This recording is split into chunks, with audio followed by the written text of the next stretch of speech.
Gestational diabetes അല്ലെങ്കിൽ ഗർഭകാലത്തെ പ്രമേഹം ഇതിപ്പോൾ ധാരാളമായിട്ട് കൂടി വരുന്നുണ്ട് നമ്മുടെ ചെറുപ്പക്കാരുടെ ഇടയിൽ. നമുക്കിതിൻ്റെ പല തിയറികളും പല കാര്യങ്ങളും പലരും പറയും. പക്ഷെ നമുക്കത് പ്രാക്ടിക്കൽ തിങ്കങ്ങ് ചിന്തിക്കേണ്ടത്. പണ്ട് കാലത്ത് ഇതൊന്നുമില്ലായിരുന്നു. പഴയ അമ്മൂമ്മമാർ അധ്വാനിക്കും, മിറ്റടിക്കായിരിക്കാം, തൂമ്പെടുത്ത് കിളച്ചുകൊണ്ടിരിക്കായിരിക്കാം. അവിടുന്ന് പോയിട്ട് അമ്മൂമ്മമാരല്ല, അവർ ചെറുപ്പക്കാരായിരിക്കുന്ന സമയത്ത് പോയി പ്രസവിക്കുന്നു, അവർ വീണ്ടും വന്ന് പിന്നെയും പണിയെടുക്കുക, അരിയിടിക്കും, നെല്ല് കുത്തും, ഇങ്ങനെ പണിയെടുക്കുമായിരുന്നു കേട്ടോ. നമ്മുടെ പല ഫിലിം സ്റ്റാർസും normal delivery without any caesarean അങ്ങനത്തെ ഒന്നുമില്ലാതെ ഒരു കോംപ്ലിക്കേഷനും കൂടാതെ പ്രസവിച്ചെന്ന് കേട്ടിട്ടുണ്ടാവും. സോ അവർക്ക് അവരുടെ ശരീരം നോക്കേണ്ടത് കൊണ്ട് അവരെപ്പോഴും ചിട്ടയായിട്ട് വ്യായാമം ചെയ്യും. ഇവിടെയാണ് നിങ്ങൾ പഠിക്കേണ്ടത്.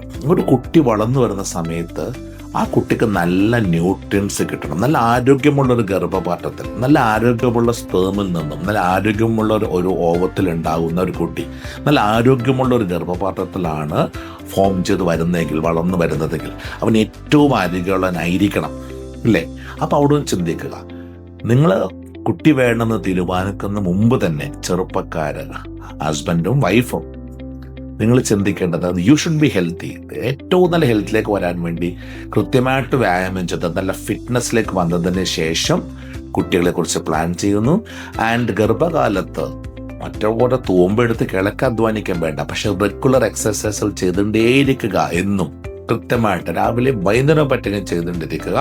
നല്ല ക്വാളിറ്റിയുള്ള ഭക്ഷണം, ഫ്രൂട്ട്സ്, വെജിറ്റബിൾസ് ഒക്കെ ധാരാളമുള്ള പ്രോട്ടീൻ റിച്ച് ആയിട്ടുള്ള ഭക്ഷണങ്ങൾ കഴിക്കുക.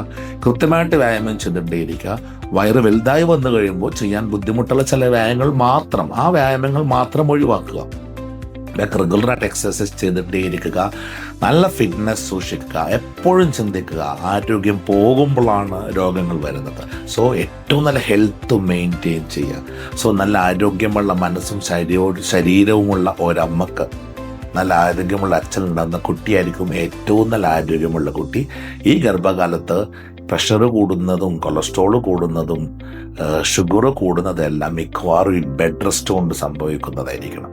സോ മാക്സിമം ആക്റ്റീവായിരിക്കാൻ ശ്രമിക്കുക. കുട്ടിയെ ഏറ്റവും നല്ല ആരോഗ്യത്തിൽ വളർത്തിയെടുക്കാൻ ശ്രമിക്കുക.